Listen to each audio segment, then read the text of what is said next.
Bapak, Ibu, saudara-saudari terkasih, salam dalam kerahiman Tuhan. Yakinlah bahwa Yesus sangat mencintai saya, Anda dan kita semua. Nah, mirip dengan video sebelumnya, di awal video kali ini pun saya masih menampilkan salah satu cuplikan indah terkait tahbisan seorang imam dalam gereja Katolik.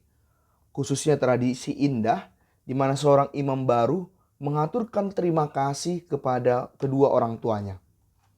Pertanyaan yang menarik yang dapat kita sampaikan ialah bahwa kalau seorang ibu dari sang pastor mendapatkan manutergium atau lap tangan imam sebagai tanda dan kebanggaan sang ibu sebagai seorang ibu dari sang pastor, sebagaimana kita jelaskan dalam video selanjutnya, lantas bagaimana dengan sang ayah? Apa yang diperoleh oleh ayah sang pastor? Apakah yang diterimanya dan yang dapat dibanggakannya seperti seorang ibu tadi? Nah, apakah hanya ibu yang menerima dan dapat bangga atas anaknya sebagai seorang pastor? Tentu tidak, Bapak, Ibu, saudara-saudari terkasih. Ternyata dalam gereja kita, khususnya dalam ritus yang lebih lama, bukan hanya ibu yang mendapatkan satu benda berharga dari sang pastor, sebagaimana kita jelaskan dalam video sebelumnya. Ternyata ayah pun mendapatkan sesuatu yang spesial juga dari sang pastor baru. Apakah yang diperolehnya? Nah, ternyata dalam tradisi lama yang memang sudah jarang dilakukan saat ini, sehingga videonya pun secara persis tidak bisa saya temukan, seorang ayah dari sang pastor biasanya akan diberikan oleh sang imam, yaitu stola ungu. Stola ungu pertama yang digunakan oleh sang imam. Nah, berarti kalau sang ibu tadi menerima lap tangan imam yang membersihkan tangan sang imam dari minyak pengurapan sebagai seorang imam baru, maka sang ayah justru menerima satu buah stola. Apa itu stola? Stola adalah salah satu dari pakaian liturgi seorang imam dalam gereja Katolik dan yang sangat penting. Stola berbentuk semacam selempang yang dipasangkan di leher sang imam. Stola menjadi tanda wibawa seorang imam bahwa ia memiliki kuasa untuk memberikan pelayanan sakramental maupun sakramentali. Inilah tanda fisik kewibawaan seorang imam. Setiap kali seorang imam melakukan pelayanan, sakramen atau sakramentali, seperti merayakan ekaristi, memberikan sakramen tobat, memberikan sakramen pengurapan orang sakit, mengadakan aneka pemberkatan, maka sang imam harusnya memakai stola sebagai tanda wibawanya yang khas sebagai seorang imam yang berhak melakukan pelayanan pemberkatan itu. Nah, stola ini memiliki beberapa warna. Dan stola yang diberikan kepada ayah sang pastor adalah stola berwarna ungu. Mengapa berwarna ungu? Stola yang diberikan kepada sang ayah adalah stola yang digunakan sang imam pada pertama kalinya ia memberikan pelayanan sakramen tobat, yaitu sakramen pengakuan dosa. Jadi stola khusus inilah yang diberikan kepada sang ayah. Dan kita tahu bahwa untuk sakramen tobat yang dipakai adalah stola ungu, di mana warna ungu melambangkan pertobatan. Mengapa harus stola ini yang diberikan? Mengapa stola yang pertama kali digunakan sang imam dalam sakramen tobat inilah yang mestinya diserahkan kepada sang ayah? Ini berangkat dari kesadaran bahwa seorang ayah sama seperti ibu memiliki peran khas bagi seorang imam. Ayah diyakini sebagai guru pertama bagi sang imam yang mengajarinya apa itu keadilan dan belas kasih. Dan kini sebagai seorang imam, maka imam tersebut harus menjadi pribadi yang adil sekaligus berbelas kasih. Dan itu adalah buah pendidikan dari sang ayah secara khusus. Keadilan dan belas kasih dari seorang imam sangat diperlukan, khususnya dalam pelayanannya pada sakramen tobat. Karena itulah stola yang digunakan pada pelayanan sakramen tobat yang pertama kali justru diberikan kepada sang ayah. Karena mengenang bahwa ayah adalah pribadi yang pertama kali mengajarinya apa itu keadilan dan belas kasih. Sama seperti lap tangan yang diberikan kepada sang ibu, maka ada juga tradisi bahwa stola yang diterima sang ayah ini akan dipegang sang ayah juga ketika ayah telah meninggal dan terbujur kaku sebagai jenazah di dalam peti. Stola ini menjadi kebanggaan dan bekal bagi sang ayah tatkala berjumpa dengan Yesus nantinya di kehidupan yang abadi. Saat itu diyakini bahwa Yesus akan bertanya kepada sang ayah, "Apa yang telah engkau perbuat bagiku?" Maka sang ayah dapat dengan bangga dan bahagia menunjukkan stola itu kepada Yesus sembari berkata, "Aku telah memberikan yang terbaik dari diriku, yaitu anakku menjadi seorang imammu." Bapak ibu saudara-saudari terkasih, di kuskupan tempat saya berada saat ini, yaitu Kuskupan Agung Medan ini, memang tema fokus pastoral tahun ini ialah keluarga sebagai sumber panggilan. Karena itulah saya dalam channel YouTube ini mengusahakan beberapa video yang kiranya berkaitan dengan keluarga sebagai sumber panggilan. Bagaimanapun, seorang imam haruslah lahir dari sebuah keluarga.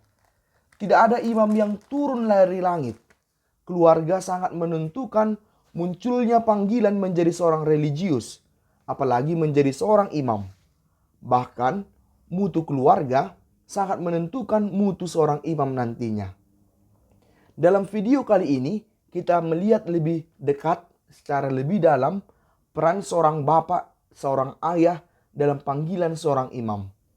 Selain memaparkan adanya tradisi pemberian stola pertama kepada sang bapak, saya juga memaparkan satu kisah indah, teladan dari seorang bapak yang telah berjuang luar biasa bagi anaknya, sehingga anaknya menjadi imam.